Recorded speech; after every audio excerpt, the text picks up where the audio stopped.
One,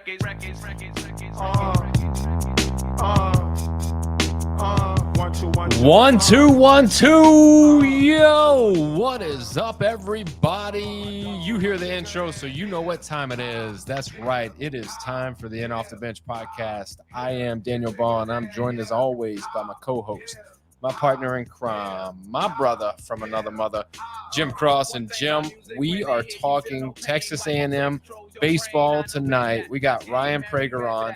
He's going to tell us his story, but he's also going to talk to us maybe a little bit about your prediction of what could be at the end of the season, and maybe it's them hoisting up a national championship. We saw a glimpse of what could be this past season in Omaha, but we'll get his story. But before we do, we got to plug the sponsor so we can pay the bills around this place.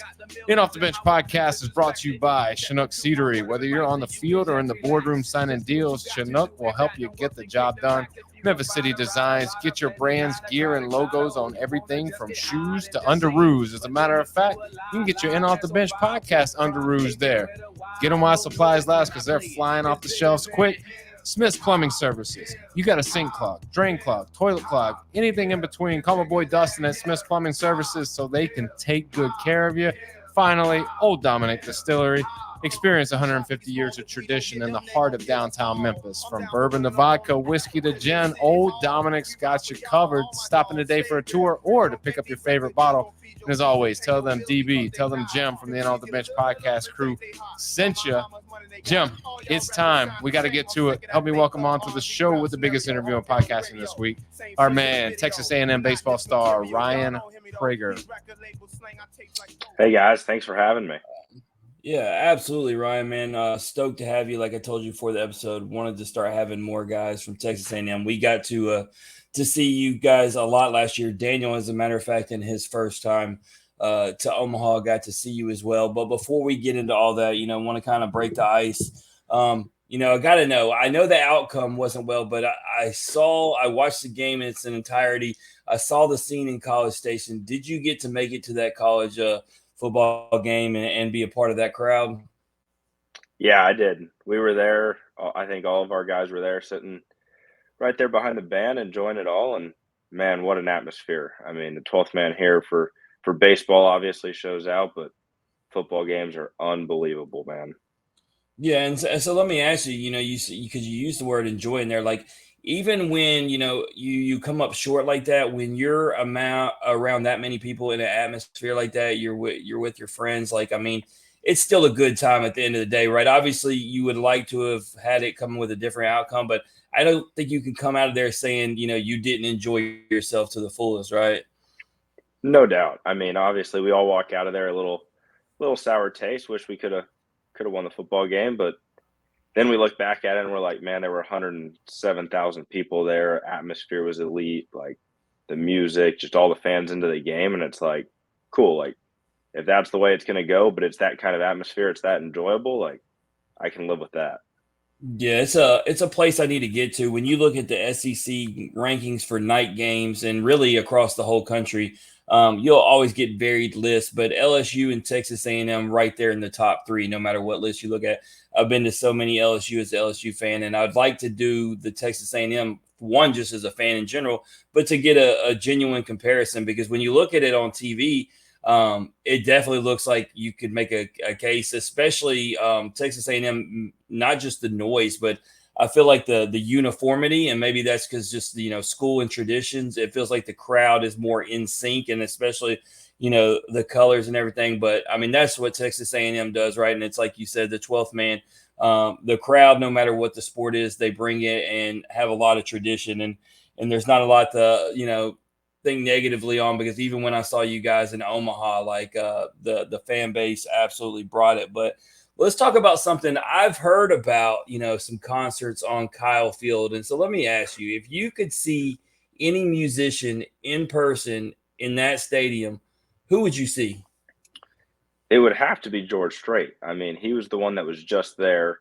It was George Strait and Parker McCollum, and God, I mean, we were in Omaha having a great time playing baseball. Wouldn't trade that for the world. But I'd be lying if I said there wasn't a little FOMO seeing everybody in Kyle Field packed. I think it was 110,000 just to see the king of country music. That would be impossible to pass up. What options though, Daniel? Think about what he just said. So if you're a Texas A&M student, you can go see George Strait, or if you're big about the baseball team, you can go to Omaha. Whereas greatest show on dirt. Like you have two legit options. I mean, you can bring the kids to a game and shoot the bubble blasters. You can go be, a college student and be a part of the 12th man. You can go to Omaha and see the greatest show on dirt, or you can go see the troubadour, George Strait. I mean, it's just wow. What options you have there, Ryan. I mean, it's never a dull moment, I'm sure. But I'll be honest, Daniel, they did kind of get the shaft. I mean, I think they should have done a second concert, so the baseball guys could be there. Maybe I'm just being biased because we're baseball guys. I don't know. Yeah.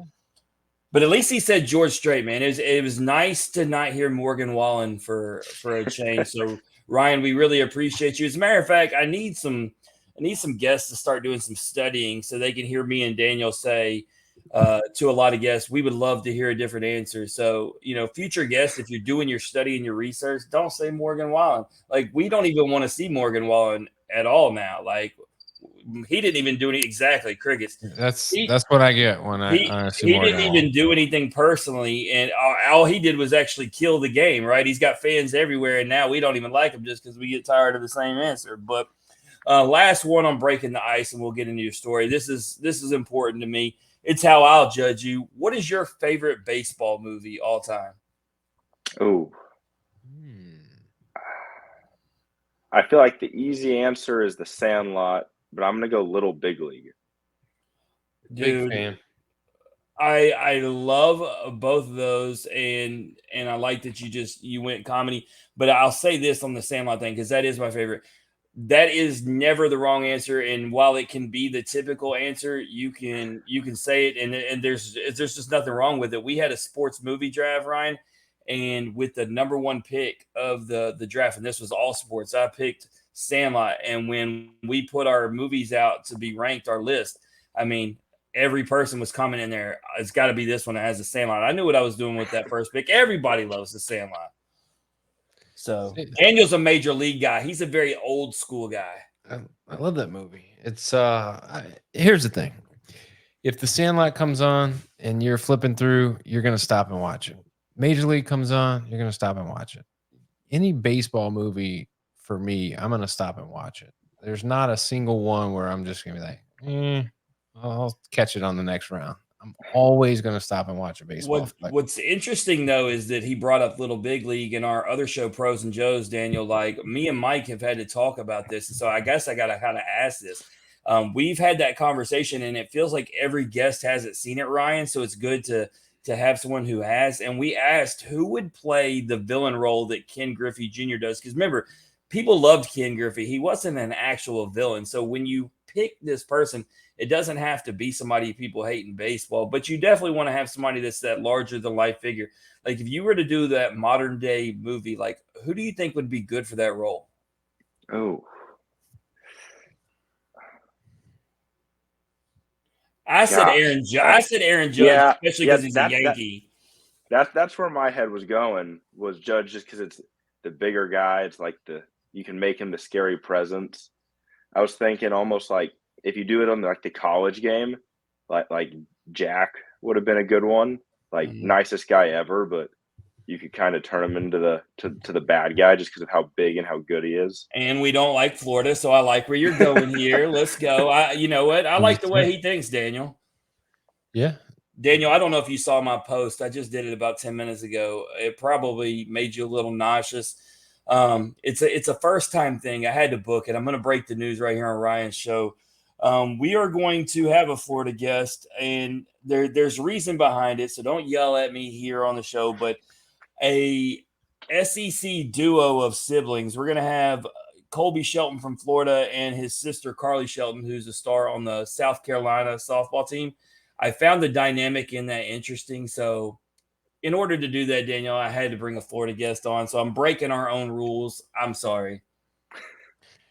I mean, rules are meant to be broken, I guess. And I guess in order for us to truly grow the game, we got to branch out. We finally broke Vandy and brought on Ryan Ginther. So I mean, you got to do what you got, and he was great. So maybe this is the start of a new relationship with Florida. no, don't go that far. Let's keep this relationship going with It is. A&M.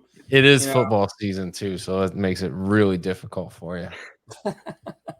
So Enough of the foolishness. Time to get to this story. Yeah, Ryan, obviously a lot of people just assume that you're College Station just because you're always got, around the campus, you always sporting the A&M stuff and we see you balling out on the field, but where is home for you? Yeah, home is up in the DFW area. Grew up about 15 minutes north of downtown Dallas, and actually in the same neighborhood that my dad grew up in. So had a lot of family in the neighborhood growing up.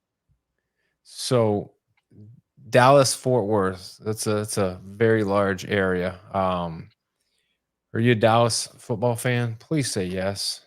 I I mean, am. good, Yep. good. I'm a big fan of the Cowboys. So it's nice to Double have L's handed it's out in this episode. wow. It's coming from the guy whose team lost and whose team, if they lose this weekend to the Carolina Panthers, like you might as well just hang up this season because We got a championship in 2010. Y'all hadn't had one in the 2000s, but I'll tell you a funny shot that was taken at me on Pros and Joes earlier. Daniel, I'm back on 75 hard and trying to lose that weight, and I'm in day 4 or whatever. And Mike says, I refuse to believe that during NFL season you can go 75 days without drinking or stress eating with the way the Saints play. And I was like, ooh, that hurt. facts. Those are facts, bro. And I'm your biggest supporter and biggest cheerleader. But I'm gonna side with Mike here. That is going to be really tough. When you factor in, Ryan, when you factor in not just his teams, not just LSU college football, the Saints, NFL football, but you're gonna throw in fantasy football on top of it. Like I've seen this guy, I'm in a league with him. Like I know how he operates. Like we need to be praying. Go ahead and say some prayers for your boy right now. So that's what I'm gonna say. We're gonna leave it at that. But obviously a Dallas guy, Texas born, Texas bred. You mentioned dad, but his mom, brothers, sisters, what's your family tree looking like? Yeah, so my mom's originally from Florida, from the Orlando area. My Okay. parents met when my dad was playing minor league ball out in Florida, so they met there just through some mutual friends. But have an older sister, actually graduated from Texas, so little interfamily rivalry there. We're getting her to wear more maroon nowadays, as we got a little connection there. But yeah, it was us four. Me and my sister were about 5.5, 6 years apart, so we were never really close until kind of like COVID, and now we're basically best friends. So Which is funny. Like, was she an athlete, or did she she just went to school? she just went to school. In high school, she was like drill team, dance, kind of the captain of all that stuff. But in college, we just went to school, but has always been around sports. Yeah, it's probably a good thing. It probably makes it a little bit easier for Thanksgiving dinners and Christmas dinners, knowing that she's a Longhorn and you're an Aggie, and it's just probably a little bit easier to get along and then have some civility in the house. So, but yeah, the age gap probably, it's you don't realize how close you are until you get older. So I'm sure that's probably a huge benefit for you guys now. But Jim and I talk about it all the time, man, is that elite athletes like yourself, there's always one like factor that we see, one similarity that they all have, and it's something about their family is athletic. And there it is. Your dad's a minor league baseball player. When we talk about that and we talk about your biggest influence, was he your biggest influence because he had played at such a high level, or was there another person in your life that was your big influence? Yeah, I'd say it was him, and then also my granddad on his side. So my granddad ran like our youth league when I was growing up. So me playing, like, he was the commissioner of the league. So after games, I would stick around the ballpark with him and just kind of hang out. And he also ran our like amateur league that a bunch of the college guys played in. So growing up, I would go with him to that, and whether it was keeping score, working the concession stand, just hanging out. Like, baseball was like me and his thing. And then as I got older, it grew into me and dad, whether it was going to hit or going to throw. Like, we would go do that stuff on the side. So both of those guys is kind of what got me into baseball, and then just kind of falling in love with it is what made it stick. It's crazy. I mean, you're getting to experience baseball at all the levels. I mean, you're talking about your grandfather and what he was doing. You were able to see probably youth all the way up to adults playing the game that you love, but also you're seeing it from a pro aspect too with your dad and what he can coach you and tell you and share with you and show you. A pretty good backing of influence as far as, you know, moving you in the direction of being the player that you are today. You know, when we talk about your trajectory and moving forward in your career, obviously high school, you know, is the determining factor when you start trying to make college decisions and make the decision of, am I good enough to move to the next level and play? You know, when we talk about high school, especially in Texas, we picture these monstrosity of stadiums and arenas and facilities. So tell me, where did you go to high school and what was it like? Is it what we picture on TV, the Texas sports scene to look like, or was it actually like more realistic?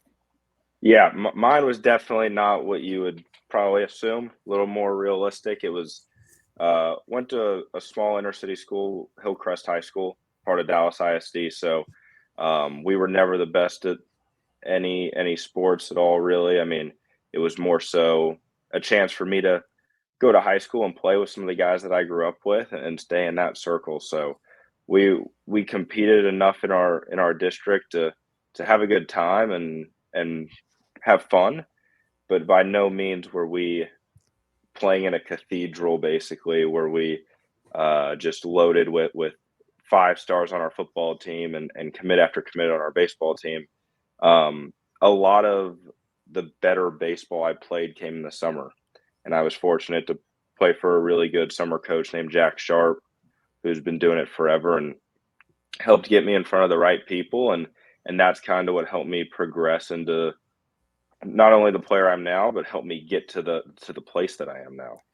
Yeah, it's no surprise, Jim. We talk about it all the time how influential travel baseball is, and it's sad to a point that the high school season has now become the less pressurized version and kind of like the not recreational version, because there are some really elite level high school programs and some very competitive Well, state. it was But nice to hear from Andrew Fisher to talk about, you know, the New Jersey area where he was from had a solid high school, you know, scene there, and you know, obviously here in North Mississippi where I'm at, there's some solid. So I mean, I think what he said last night is what you kind of hope for, Daniel. You're at least in a district where there's a couple other good teams. So you're at least getting some sort of competition. It's not where it's going to be top to bottom. It's not like playing in the SEC, so to speak.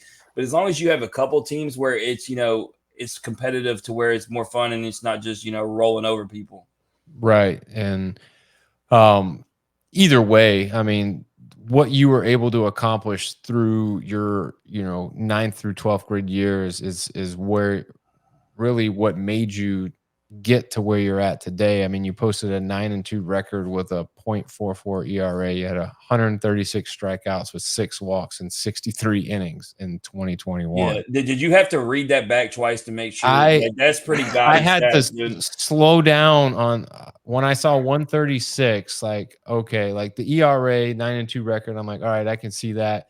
Then I saw 136 strikeouts, and I was like, That is the best okay, strikeout to walk ratio I have ever seen in my life. 136 to Dude, 6. He was Ryan, you were like the 300th baseball guest, and I'm going to tell you right now, you had the best strikeout to walk ratio at any level. hands down. You were throwing it up there and just saying, nobody's hitting this. Good luck. And as a matter of fact, you were throwing it near the plate a lot too. So, I mean, it's crazy. You set the school single season strikeout record as a senior. I would hope so with 136. I mean, geez. You were selected as the District 11-5 most valuable player in Texas High School Baseball Coaches Association All-Star in 2021. Tossed 4 shutouts, 2 no-hitters, including 1 perfect game over an 8-game span. Jesus. I know when I looked this up, I was like, man, that's why I only did senior year. 4? Like I didn't feel like freshman through junior year even needed to be talked about. I mean, all right, so let's do the math here. In an 8-game span, all right, so 4 of those 8 games were shutouts. 2 of those remaining 4 games were no-hitters, and 1 of those last 2 games was a perfect game. What happened in the 8th game? Because that's 7 games. What happened in the 8th game? You gave up a run God. and you won the game 10-1 probably. Yeah. Yeah. They got lucky and bat hit ball and traveled. You did the work for them. Probably. Man, Here's the question I got. With your dad being a minor league guy, so he's going to be less impressed than, the dad who's going to go out there and brag because, he was never a good baseball player. What does your dad say to you? Like, does he actually like hype you up like when you're doing this, or does he have to humble you down to make sure your head doesn't get too big? I'd say it's very he's very professional when we talk about it. It's very from like a professional side to where it's okay, like the stuff we really care about. So like in high school, a lot of it was he wouldn't like celebrate the strikeouts or celebrate the no hitter part of it. He would celebrate, okay, you had no walks, 1 walk, stuff like that. Did you get ahead of guys? Those kind of things that carry at all levels of baseball is even still what we talk about today, like after games. Like, and he's super supportive.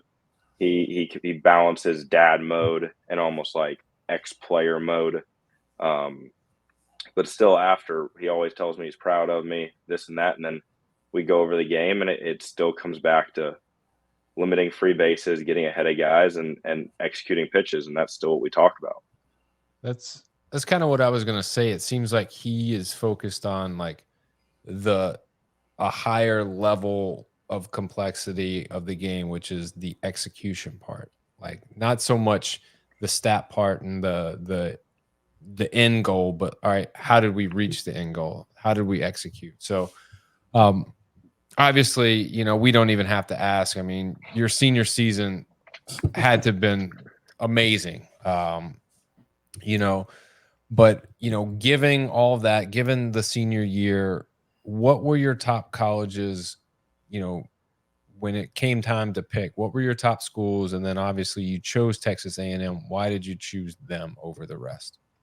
Yeah, a lot of the schools that I was deciding from were the ones down in this region. A lot of in-state schools like A&M or Texas, and then some other ones in the region like the Oklahomas and those kind of programs. But for me, like A&M really wasn't anything on my mind before baseball came into play. Like I said, my sister went to Texas, so we grew up watching Texas football, going to games down there when she was there. So I kind of went into the recruiting process and I was like, all right, let's go in, no bias, and just find the best fit. And one day A&M called, and as soon as they called and we got on the phone, and then I was able to look into this place, it's so hard to turn away. And doing that, being able to step foot on campus and just see what this place is about, see what the fans bring and how much not only like the athletics department buys into you, but the whole university, the whole town, it was unbelievable and something that I just really wanted to be a part of. And ever since then, I'm just super excited to be able to say that I am a part of it. Was there any considerations at all? Obviously I know with your talent, you had to have been reached out to by schools across the country. Was there any consideration to leave Texas, or being the talent of the teams that are there, right? And the options that you have with Texas being Texas, was it just, I'm definitely going to go somewhere here? I was definitely open to leaving. I mean, I knew that being in the state of Texas, that there would be a lot of options in state and close to home. But I kind of like regionalized where I was looking. It was very SEC or some of like like the southern schools on the East Coast. I didn't really want to go far out west or up north, so we were very regionalized. But I mean, Baton Rouge wasn't that far, Ryan. That's where I'm going with this. Like, I'm just trying to figure out why my Tigers didn't get you, but it's okay. I'll forgive you. No, hey, breaking news on a completely different subject. I'd be remiss if I didn't do this. My phone is blowing up, Daniel. Of all things that could happen, Mike Hughes is losing it because the Cubs just threw a no-hitter and he's there, boots on ground. And That's pretty wild, bro. There was this one time we almost saw a no-hitter. almost in Omaha. Yeah. But it's kind of funny because Paul Skeens, who's been a guest of the show a couple times, Ryan and Mike was on one of them. Mike talked crap to him, and he talked crap to him the other day, and then yesterday Skeens absolutely shoved it down the Cubs' throat, and so he ate it. But now he gets to bounce back today with a no hitter. It would have been cool, man, to with the talent level you got, Ryan. I would have liked to have seen you gone. I got to see some pretty epic head-to-head matchups in the SEC with Paul. I would have liked to have seen you two guys go at it. But let's get into it, man. Starting with your freshman year, you appeared in 10 games, 9 starts, struck out 37 batters and 37 innings of work. First career win against Daniel's team, DBU. How you gonna do my team like that, Ryan? That's messed up. But yeah, all jokes aside, getting a win as a freshman, getting that first win, and against a quality baseball team like DBU, what was that like? Yeah, it was awesome. I mean, had a few games early in the year where wins were on the table, and either I let them go late or we just couldn't hold on to it, and that's the way baseball goes sometimes. So it was awesome to get one eventually, and also against a team where I was very familiar with a lot of those guys. Being in Dallas, a lot of those guys I grew up playing with and against. So it was great to be able to play against those guys again, and then get to go see them afterwards. But that lineup card still is hung up here in my room behind me, so it's one that I will always remember. Nice. Well, speaking of big moments as a freshman, tallied 3 strikeouts in 2 1/3 inning in the regional win against TCU that advanced to Super Regional. When you think about, what you're going to do coming in as a freshman, and you have these expectations and things that you want to accomplish, man. I talk about getting a first win, but getting a win that advances your team to the Super Regional against another, Texas team, like, dude, that had to have been awesome as well. Yeah, and I mean, it was my first true glimpse at like A&M's atmospheres at baseball when we got into the postseason. I mean, that game was unbelievable. The Super Regionals that year against Louisville was unbelievable. So that was something, because you come in as a freshman, you really don't know what to expect. You've never gone through postseason baseball in college. You've never gone through a full season. So to be able to get to that point and then beyond was awesome for the first year, and it almost like set the expectation. Yeah, and so the next year, you end up having a medical redshirt season. But if there's anything me and Daniel have learned, and if you look at this past season, it kind of solidifies it. It ends up being good for athletes for one reason or another, whether after they get the surgery, they come out cleaner on the other side, or the biggest thing that me and Daniel get is what you're able to learn, because you take a step back and you get to watch everything and take it all in. And it's all the things that you're able to see that you wouldn't normally see if, you're going through the speed of, playing and going through your normal routine. So, during that sophomore season, the medical redshirt season, just how much were you able to learn and take in, and what did you learn the most from it? Yeah, I mean, I think I was able to learn a ton because I saw it from a different angle. So sitting in the dugout the whole time, you just see more of like the why we do certain things, and you're not just in the thick of it going a million miles an hour. So it was crazy coming back out in my first inter squad post surgery. It was like, man, the game just feels slower. Like you just feel more under control. You don't feel like it's as big of a deal. You get back to literally just playing a game like as if you were 12 years old. So, yeah, I mean, the biggest thing I learned sitting back was just continue to have fun, like not making things such a big deal. Like, yes, we're playing in the best conference of college baseball, but that doesn't mean you have to try harder or make it more important. It's still a kid's game that we're getting to play, and just go enjoy it. Daniel, it feels like when with what we're talking about, right? Basically, unless you have it at the wrong time, like a Landon Sims, right, going into draft time, it feels like every one of these pitchers have just benefited. Like I said, for one reason or other. Am I wrong about this? No, it's like you said, it's rare to be able to for the game to slow down and see the why behind it because Ryan mentioned it. It's always moving so fast when you're playing. It's nice for it to slow down and you control the pace because you can ask questions, you can process things, you can look at the good, you can look at the bad, but you can always ask, well, what caused that to happen or why did those things happen? And it just gives you just a very, very different perspective of the game. Absolutely. So, coming into this season, Ryan, big expectations on Texas A&M, and y'all absolutely lived up to them. You specifically, man, made a team high 19 starts, which ranked second nationally. Had a 9-1 record, had a 2.95 ERA with a 1.05 WHIP. Totaled a team high 124 strikeouts, which ranked ninth all time in program history, to only 20 walks again. So here we are with that strikeout to walk ratio of 6.2 and 97.2 innings pitched. Just a phenomenal season, which, like I said, I got to see you multiple times in person. Coming into this season, I'm sure you established some confidence in the fall, but man, did you expect, just before we get into the team aspect, but individually, man, did you know you were just going to shove like that? I mean, I definitely knew I was capable of it. I kind of came into it with zero expectations, though. Like, I didn't know what to expect coming back. Like, I knew I was fully confident in myself, fully capable of performing the way I wanted to, but it was kind of cool coming in with no expectations, and just every outing I was basically exceeding what I was expected to do. So that was a cool way of looking at it for me, and keeping a lot of the pressure off, and was able to kind of keep that going throughout the whole year. Yeah, no doubt. And so, a lot of amazing series. So I want to go team oriented here. First I want to start with home series. What was your favorite series, at home this year for your team? Because, I was looking through it, and that's why, man, we'd have to go. It'd take a long episode going series by series because y'all had so many good ones. So for you, what was your favorite one as a team? Yeah, it was definitely the Vandy weekend.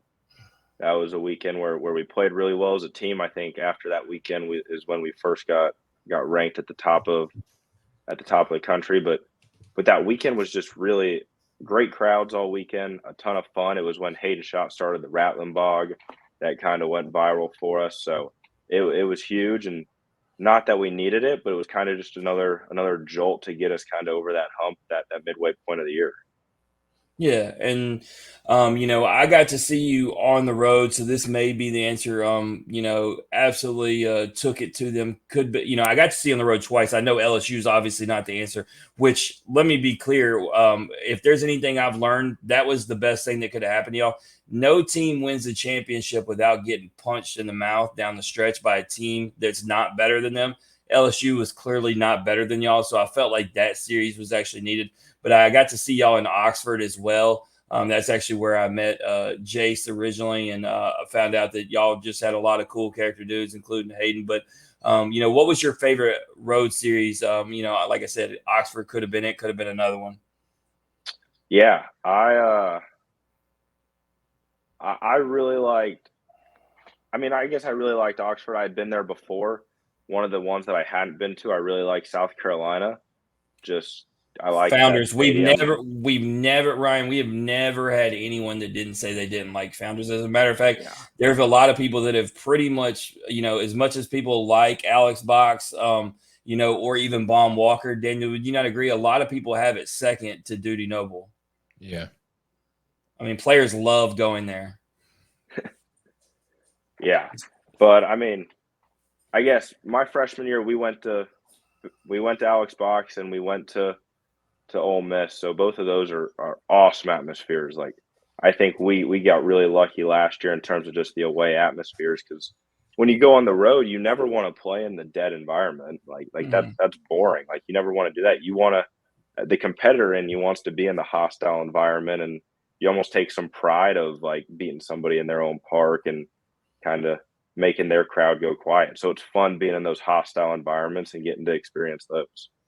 Yeah, absolutely. Well, going back to an environment that's friendly, you're hosting regionals, and I don't think there wasn't any college baseball fan in the country that wasn't excited about the idea of Texas and Texas A&M playing in the same regional. So, obviously y'all take care of business, but obviously knocking a in-state rival out of, the postseason. I mean, how much fun was that to not only win that regional, but knock out Texas and get those bragging rights? Because, rightfully so, Texas has been really good at college baseball for a long time. So for Texas A&M to say, "Hey, this is our state now."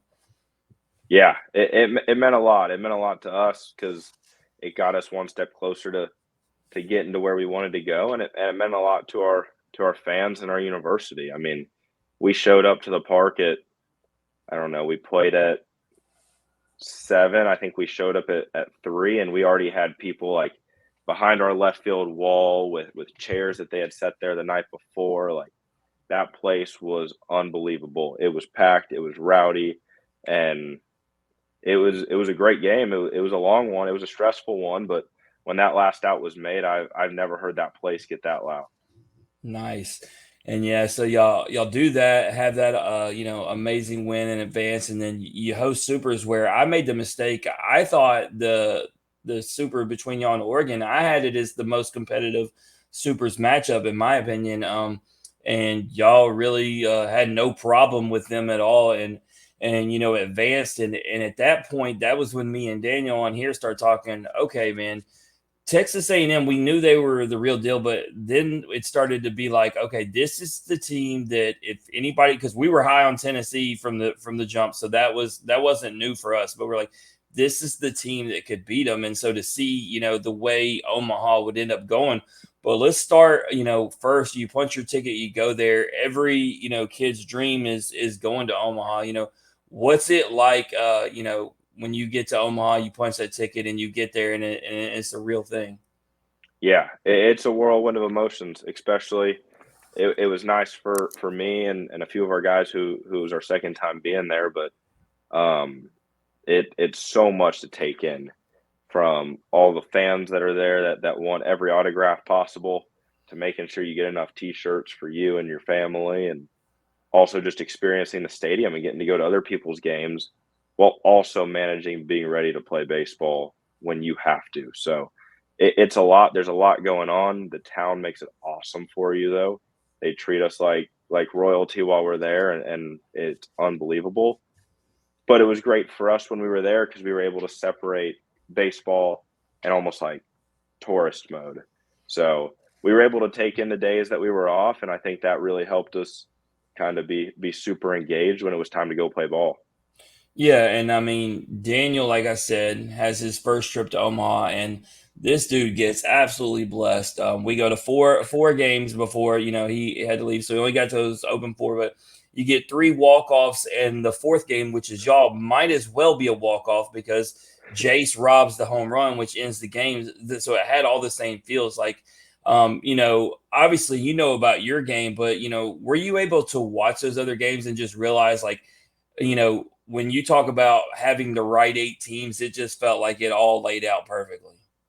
Oh yeah, I mean we got to go to the first night game, the Florida State Tennessee one that was back and forth, and ultimately watched the end of it in the hotel, and we're just like, what the heck is going on? Like we already had a walk off. Now Tennessee is going to come back and score 3 in the bottom of the ninth or whatever, and win this thing, and then we're sitting there waiting for our first game, and there's another walk off, and then we hit this rain delay or whatever, and we get into it, and you're just so engaged in every game. I mean, the games are always on the TVs when you're not playing, and you're just always wanting to see what everybody else is doing. And it felt like when we were there was no bad game to watch.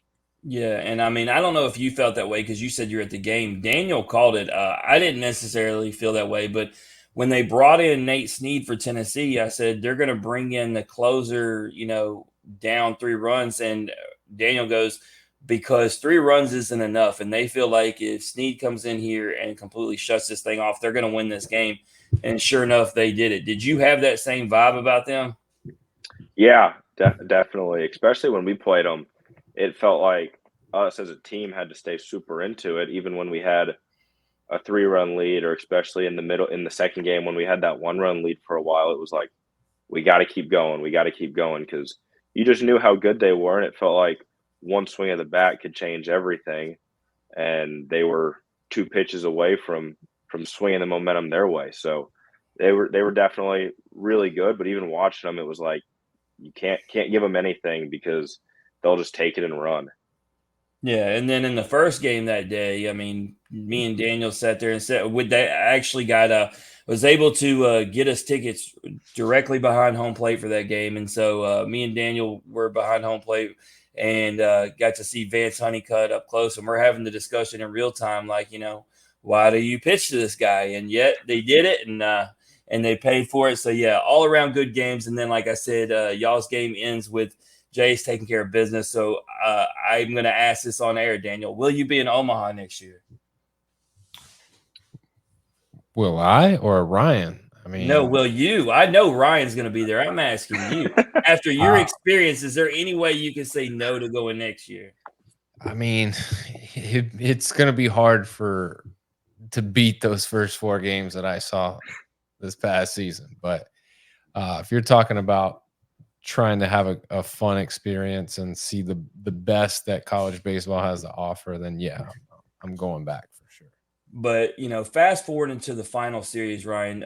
I have been in Omaha the last 4 years, and this is the first time, I believe, in 2021 that Mississippi State and Texas were the actual best 2 teams that met in the semis. In 2022, I felt like it was Ole Miss, Arkansas. In 2023, I felt like it was LSU and Wake Forest.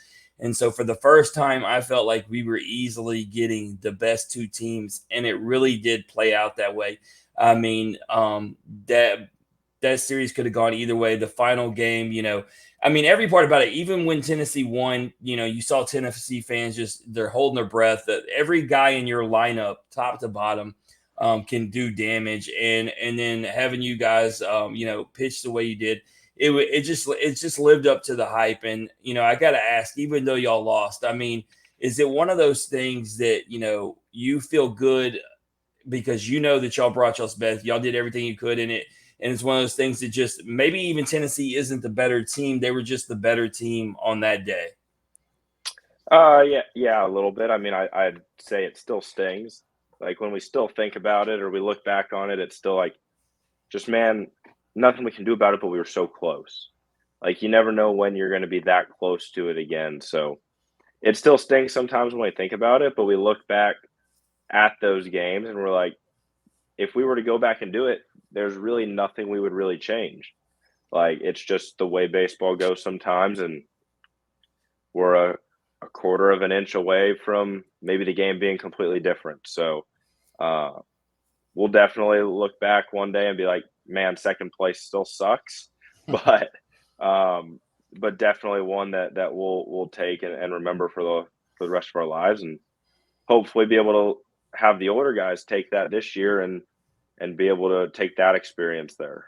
Yeah, absolutely. And so for anybody who ends up listening to this, a Texas A&M fan, realize that I am not a Texas A&M fan at all. I like the guys that are on that team. So when I say what I'm fixing to say, I'm no homer. I'm an LSU fan. I was actually rooting for Tennessee against Texas A&M. So, like, understand when I say that Texas A&M, I firmly believe I will put my money to be back there. When you bring back all those hitters, I was already on board. And I said to Daniel, and this is before you make your move in the draft, I said, the key will be, can they replace the pitching they're losing? And so when you get drafted, but then still make the decision to come back, I messaged Daniel. I'm like, lock A&M back in there. And I understand, Ryan, nothing's a lock and you can't be arrogant or too confident. But I mean, having you come back with that lineup, the recruiting class, the transfers coming in, on paper, you look at y'all, LSU, Tennessee, and Arkansas. I just feel like there's no way it's not one of those 4 teams. And your pushback can be it's an open field. It could be anybody. We seem to get this right every year when we predict these things. And so I feel confident that it's going to be one of those 4. And I will do anything to see the 4 of y'all in there just because of the way y'all are loaded. But, I got to ask, so do you honestly, you guys talk about it with the amount of guys coming back. Do y'all have that same I feel like y'all should. Like, not like I said, not an arrogance, but like, hey, man, look at what we got coming back. Like the culture that we've built here. You brought a coach, in from within. You didn't bring somebody outside to change the way you're doing things. Like, do y'all have that same mindset? Yeah, we do. I mean, all the guys that are here that have been there before, and you also bring in a handful of guys, whether it's freshmen or some guys on the portal that truly believe the same thing as well. So we're all super excited. I mean, I think we all see that sometimes we joke around how we almost feel like it's stupid how much talent we have as a group here in college baseball. So it's something that we talk about really every day is not only getting to Omaha, but winning the thing, because most of us have been there before now. And going back is going to be great. Getting the experience is going to be great. But really, if we're going to go back, we want to come back with the gold trophy this time. So everything we do each day is kind of directed toward that. And it's something we talk about, not just to talk about, but we talk about it because it's something that we truly believe we can achieve. Yeah, no doubt. And so the last question I have is really I'm asking for Daniel, even though he didn't tell me to ask, because I know he's thinking it. Daniel has told me when I talk to him about all the guests we have and I talk, would you come back? Would you go in the draft? He always tells me that, man, if you're set up as a high enough draft pick, if the pick is high enough, if the money's right, if you have the opportunity, like he would go draft. And you chose to come back to school. So, I asked to say, how hard was that decision? Because we're not talking about you were a 10th round pick, man. You know what I'm saying? Like, what was it 81, 91? 81. 81. You're the 81st pick, dude. That's pretty significant and high. So just, I mean, truly, how hard was that decision to not go ahead and go pro?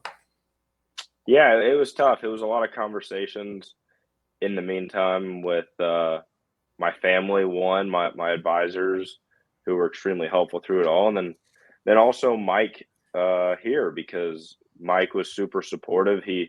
We talked before. He wanted what was best for me, but he also wanted me to know that if things don't work out, there's a spot and there's a home for me. So we kind of talked through the whole thing, and finally came down to the choice that it was a perfect time for me to be able to bet on myself and be able to take this extra year of being able to develop and grow, coming off surgery, get another year off of that injury. Like I said, we have so many guys back, be able to work toward almost achieving what we just came so close to getting and just fell just short. So being able to strive toward winning a national championship that would stick with you forever, and also getting to finish my degree here and be able to put that behind me and not have to worry about that when pro ball comes to mind. Well, I'll tell you this before Daniel takes over. There was a guy who had a very similar story to you. When you talk about betting on himself and trying to get a national championship and up his stock, and so for you, this is a good thing. Will Bednar was the same way, right? And ends up being the most outstanding player. Ends up being so awesome through the postseason that he ends up being the 15th pick for the Giants, and he gets that national championship. And so for you, even though I'm obviously rooting for LSU, man, for you betting on yourself, for coming back and being a part of your team, I would love to have you back on here and me and Daniel say, dude, you did it, man. You bet on yourself. You got the national championship, and I would assume if you are getting a national championship, you were dealing the way you were again, and you're probably a first-round pick and, made quite a bit more money. Right. I'm on for that one. I got one question, and you don't have to answer this question, but I'm going to ask it because I think it's worth noting. Let's say things were different last season and you guys ended with a national championship. let's say the draft went the same way, would you have gone if you guys won a championship? Would you have felt like, all right, I've completed everything I needed to do outside of the degree, obviously, but would you have taken the leap then? I think there's a good chance. I think, like I said, those three factors that came into play for coming back really all worked together.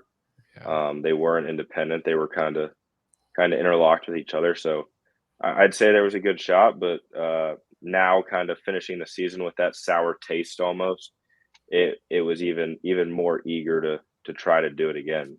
Well, keep in mind, every great Disney movie that's made, there has to be a tragedy at first, and then there's triumph. So to me, when we talk about the story of Ryan Prager, it's you guys were at the top of the mountain and you came up short, but then the next year you use that as fuel and you did. Well, and We'll you can leave it use at the that. coach in there too. The coach gives the added drama for the movie, man. It's there. There you go. This is I just did all the hard work for Disney. I mean, I Hey, and just hey, gave them script. because we didn't talk about it, Daniel, and because we didn't want to put him in an uncomfortable spot. It was nice because I was talking to Jace through the process. I knew he was frustrated with Coach leaving, but once y'all hired from within, and he had messaged me that Hayden had already came back, and I kind of felt like the dominoes were all going to fall. That made me happy, like I said, as a baseball fan, because it would have absolutely been a travesty if all of y'all had separated and gone a different way and not came back to take a run at this. Yeah, I think you guys are making the right choice. You didn't sell yourself short. You're going after it, and like you said, it was not one singular thing that got you to come back. It was just a combination of all of these things working together. And I tip my hat to you, man, because that's a hard decision to make, especially when you're the caliber of player that you are, having to decide whether to go, whether to stay, giving the factors of the coach thrown in there and trying to finish your degree. It's a lot to balance, man. And I think whatever decision that you would have made, there wasn't a wrong one. But I think, looking back on it at the end of this year, I think you're going to know that you made the correct decision. So. But with that, Ryan, man, we got your story, so now it's time to play a little game, have a little fun, man. What do you think? All the serious stuff's over with. We can just BS now. Let's do it. All right, so the game is called This or That. It's a game that is sweeping the nation. There have been whispers throughout the bullpens, whispers in the clubhouses about this game. So I'm sure you've heard of it. It's very simple. I'll give you two options. You choose one option or the other. Can't say both, can't say neither. Just go with your heart, go with your gut, go with your head. Just, pick one. Be decisive. Let's do it. All right, you ready? Jim, before we get this thing going, this or that, who is it brought to you by? Chinook Seedery, baby. 8 flavors, mild to wild. Like you said, doesn't matter if you're on the field or in the boardroom, they're the best. Boy, I tell you what, Daniel, Mike tried the smoke and toast combo. He said, "You're a genius." I mean, I am right 1% of the time, and when it comes to those seeds, I'm right 100% of the time. So dill pickle is trash. Dill pickle's not my favorite. Like I said last night to Andrew, is dill pickle has its niche of people, and they are big dill pickle fans. Same thing with lemon pepper. I'm not a fan of either of those. Daniel, they have their niche. Here's what I'm convinced of, though. They according to Chinook, their most selling seed is the Parmesan, but every person I know here in the South likes barbecue, and everybody I know personally the most. I feel like maybe regionally or something, because obviously they started on the East Coast, and maybe that's where they all are eating the Parmesan pepper, because there isn't a person I know that doesn't love barbecue the most. Yeah, I don't think so. But with that, Ryan, have you had this? Yeah. Let's ask Ryan. Have you had some Chinook seeds? I have. They bring a bunch to the stadium, so we have them all the time. I'm What's a the big best Parmesan flavor? and pepper guy. Oh, there it is again. Maybe it's There the it is. maybe it's Hey, the players. yeah, I mean that's not a bad one. Don't get me wrong, that's not a bad one, but it ain't Smokehouse Barbecue. I can tell you that. So, but all right, Ryan, let's hop into this game. Question number one, easy question in my opinion: coffee or energy drink? Energy drink. What's your go-to energy drink? Are you a Red Bull, a Monster, a Rain, a C4, a Celsius? What? Sugar-free Red Bull. Oh, sugar-free Red Bull. Okay, Yeah. okay. I can see it. Hard shell tacos or soft shell tacos? Soft shell. All right, all right. Soft shell. Jim is in his minor league hat era. If you know Taylor Swift little uh, reference there, but he's collecting a lot of the more like fun minor league hats with the mascot. So he asked, "What's a better mascot, yard goats or mud hens?" Mud hens. That's a Yeah. popular And pick there, but it's been going back and forth. I like it. That's how I know it's truly a good question because it's been going 50-50 each way. yep. What's a better park for you to play in, Founders or Alex Box? Well, I didn't know he was going to answer it. You asked that. He answered it already. I didn't know that he was actually going to say that. He beat me to the question that I put on your list. Well, I know I didn't know if he said he liked between the two. I know he mentioned Founders and he mentioned Cool. Alex Box, but of the two, which let's narrow it down for you. Which is the harder of the two places to play? The box for sure. All right. What is the most memorable of the two places to play? Like if once your career's over with and you go to tell stories and you're going to be like, man, that is an awesome place to play. The box for the environment, no doubt. I mean, Founders is a great ballpark and it's awesome, but you don't have the fan atmosphere that you get when you walk into Baton Rouge. Okay. I think the reason I like Founders better, even as an LSU fan, Daniel, it doesn't have the metal bleachers going around the whole outfield, and you can walk around that whole backside, and you have the bullpens where you can actually stand over the top of them and look in. Mm-hmm. And then on top of that, when you sit behind home plate, I sent you the pictures, Daniel. Seeing palm trees back behind there and having all the greenery versus just nothing is a big deal to me. So it has a lot of stuff that makes it really nice. But you're right in regards to Ryan. When you talk about just the energy and the crowd and everything, it's a no-brainer for sure. Yeah. The box.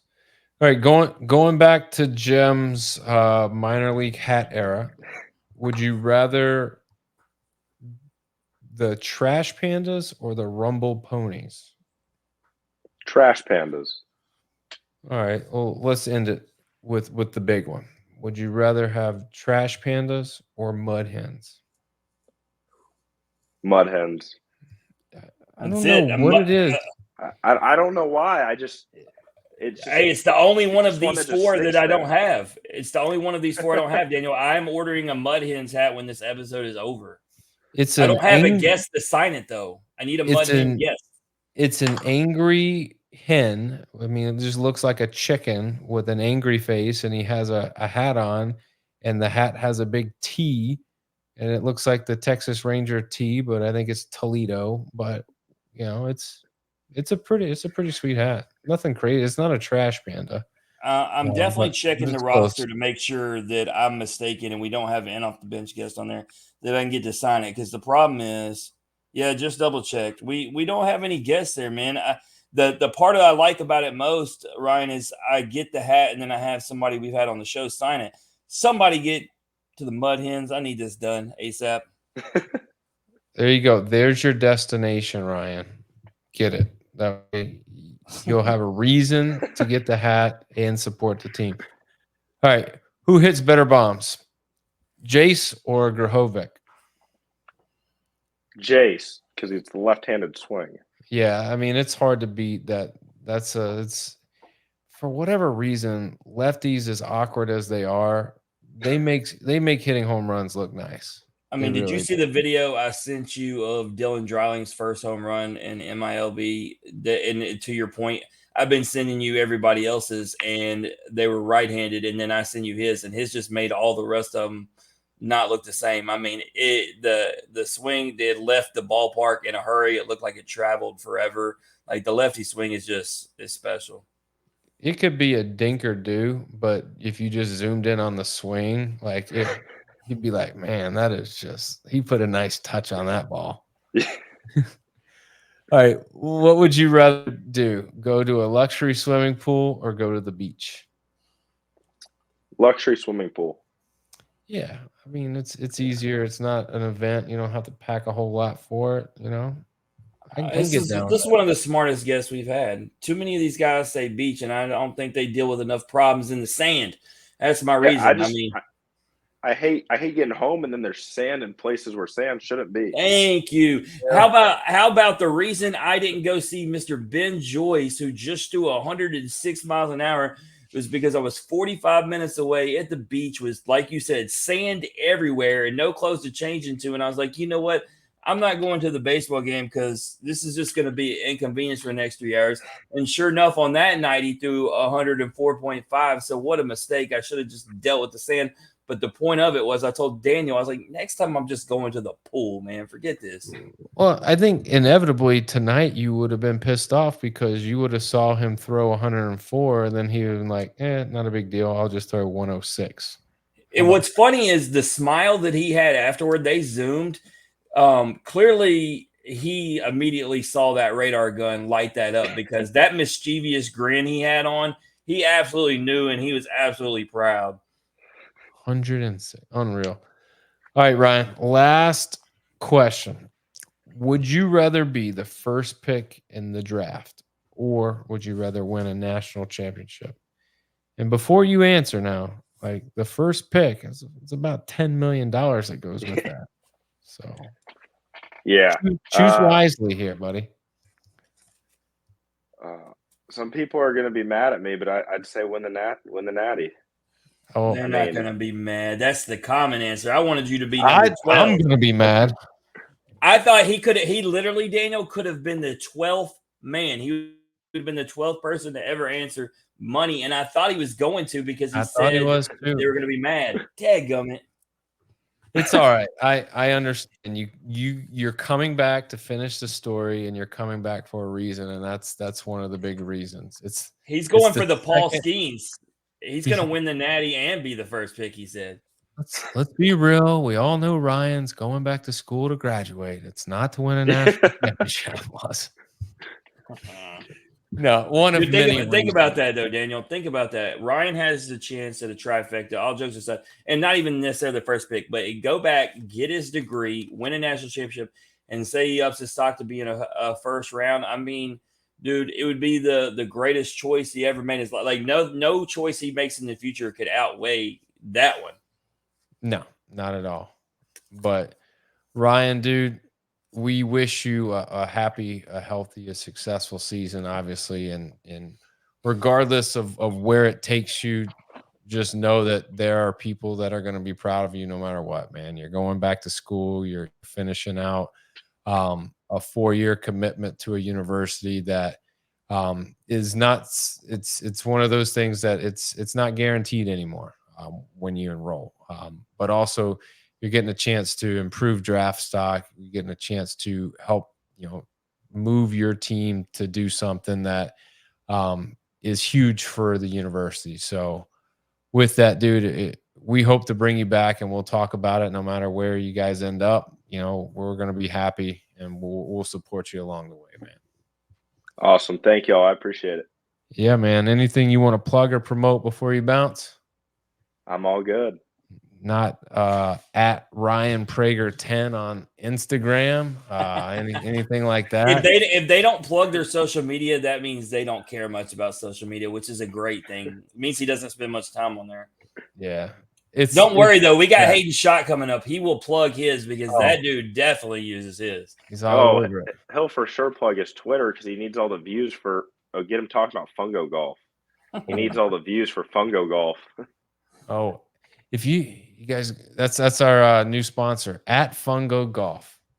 If you want to hit it around the ballpark, but never take an actual AB, get your pitcher friends together and have a nice round of Fungo Golf. Dude, I'll tell you this, Daniel. On Pros and Joes today, Brock Wilkin, Mike asked him how he's so good at golf, and he says he just grips it and lets it rip, and it goes down the fairway. And I'm like, dude, every time I grip it and let it rip, it shanks 100 yards that way. I'm glad you made it just sound easy, man. Just hit it as hard as you can, and it'll go straight. It's amazing when guys that hit 99 and 100-mile-an-hour pitches on a consistent basis, when the ball's not moving, how easy it becomes to hit the freaking ball. It's very easy for them. All right, Ryan, man, we're going to let you bounce, dude. Like I said, hope you have a great season, and we hope to bring you back and talk about it. Awesome. Thank you, guys. Appreciate it. Yes, sir. That's Ryan Prager, everybody. If you like hearing Ryan's story or you just like hearing us average Joes talk X's and O's, please like and share the podcast on Facebook. Retweet us on X. Listen and subscribe wherever you stream your podcast. As always, comments, ratings, feedback, thumbs up, hearts, hugs, love. We will take it all. Jim, that's it for this week. What we got next week? Big week. Yeah, we got Gavin Kylan that transferred to Tennessee. We got Audrey Davis from Oklahoma, two-time national champion. We got Bobby Miranda, ACC coach for 25 years. So big slate. Yeah. A lot of baseball, a lot of gymnastics, a lot of growing the game. So catch us next week. This has been the Off the Bench podcast. As always, remember, strong body, sharp minds, grit and grind all the time. We are out.